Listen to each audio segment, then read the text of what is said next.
চিপাঝাৰত ডিমিলা আৰু কালাপানী নদীৰ বানত ককবকাইছে কেইবাখনো গাঁৱৰ ৰাইজে প্ৰলয়ংকাৰী বানত দিশহাৰা বহু পৰিয়ালে আশ্ৰয় ল'বলগীয়া হৈছে শিবিৰত হাহাকাৰ অৱস্থাৰ সৃষ্টি হৈছে বানাক্ৰান্তৰ মাজত পৰিৱেশ দেখুৱাব আমাৰ সাংবাদিক মনোজালিয়ে বান পৰিস্থিতি এতিয়াও যথেষ্ট জটিল হৈ আছে চিপাঝাৰ বিধানসভা সমষ্টিৰ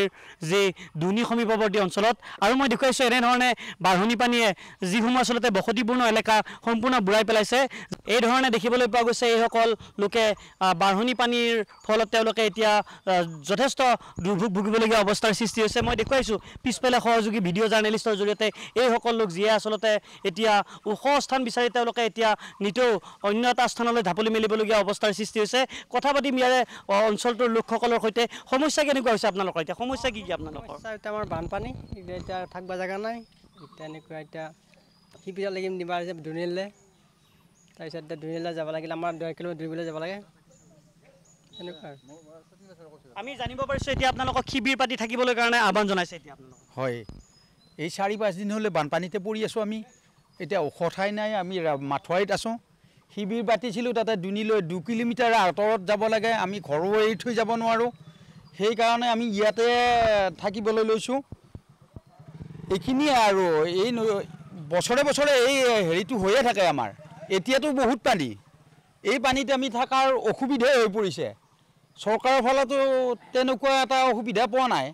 SDC বাইদেউ আহিছিলে তেওঁ কৈছে দুনি হায়াৰ ছেকেণ্ডাৰীলৈ যোৱাৰ কথা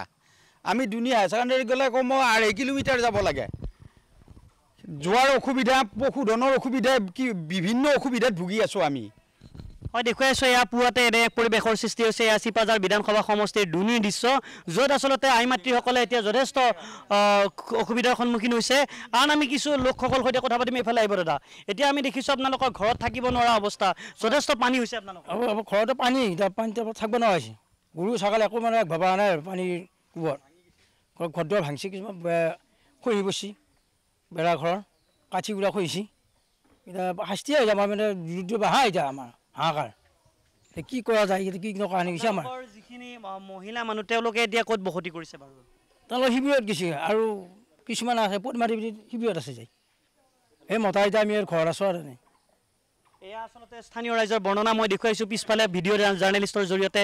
এনেধৰণে আই মাতৃসকলে এতিয়া পুৱাতে এনেধৰণে ওখ স্থানত বসতি কৰিবলগীয়া হৈছে এয়া দেখুৱাইছোঁ চিপাঝাৰ বিধানসভা সমষ্টিৰ দুনিৰ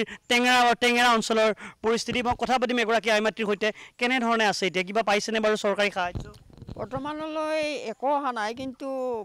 মানে দুপৰীয়া টাইমত গম পাইছিলোঁ SDC বাইদেউ আহিছিলে তেখেতে আহি কৈছে যে ইয়াতে শিবিৰ হ'লে মই কিবা কিবি অলপ দিব পাৰিম কিন্তু আজিকালি শিবিৰ নহ'লে দিব নোৱাৰিম আমাৰ এনেকুৱা অৱস্থা হৈছে গৰু আছে ছাগলী আছে হাঁহ চৰাই আছে মানে প্ৰত্যেকটো বস্তু এৰি থৈ ঘৰ এখন এৰি থৈ দূৰত যোৱাটো আমাৰ বৰ অসম্ভৱ সেয়ে মানে বাইদেৱে কৈছিলে তেতিয়াহ'লে অংগনবাদী চেণ্টাৰতে বস্তুখিনি দি দিওঁ তাতে তেওঁলোকে কিন্তু অংগনবাদী চেণ্টাৰলৈ যাব লাগিলেও ইয়াৰ পৰা 2 কিলোমিটাৰ হয় মাজত দলং এখন আছে সেইখনো মানে জৰাজীৰ্ণ অৱস্থা সেয়ে যিহেতু সেইটো অৱস্থাটো আমি মানে তেওঁৰ কথাখিনিও ৰাখিব নোৱাৰোঁ গতিকে চৰকাৰৰ ফালৰ পৰা কেনেকৈ কি কয় সেইটো আৰু ক'ব নোৱাৰিম আৰু কিন্তু আমাৰ দুৰৱস্থা আচলতে এইটো দেখুৱাইছোঁ এনেধৰণে নিজৰ বৰ্ণনা দিছে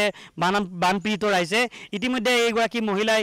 কেনেধৰণৰ অসুবিধাৰ সন্মুখীন হৈছে সেয়া তেওঁ নিজেই বৰ্ণনা কৰিছে আৰু জিলা আয়ুক্তৰ ওচৰত এনেধৰণৰ দাবী আমি উত্থাপন কৰিবলৈ বিচাৰিছোঁ তেওঁলোকৰ দূৰত্ব বুজি ৰাজ সাহায্য যি যদি দিবলগীয়া হয় আৰু এইদৰে অপৰিৱৰ্তিত বান পৰিস্থিতিৰ বাবে এক প্ৰকাৰ হাহাকাৰ অৱস্থাৰ সৃষ্টি হৈছে চিপাঝাৰবাসীৰ মাজত ধন্যবাদ জনাইছোঁ মনোজালিক